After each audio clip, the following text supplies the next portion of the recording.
Uschi wird von seinen Leuten unter Druck gesetzt, dass mit Winkler wieder gut werden soll. Und schließlich hilft sie ihm nachher sogar noch beim Wahlkampf. Den preußischen Autotyp, seine türkische Großmutter, geht für 8 Wochen in eine Reha, die wo ihrer taugt. Und er muss jetzt daheim mit seiner Mutter zusammenleben, was ihm nicht leicht fällt.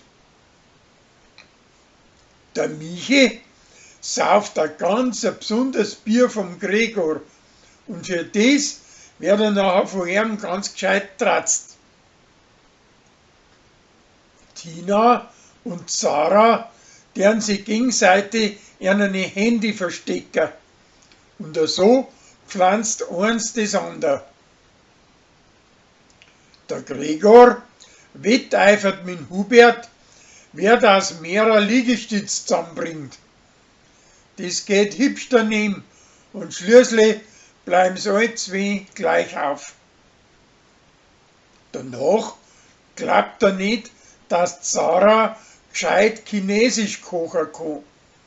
Aber das Essen kommt nachher bei den Lanzinger recht gut an.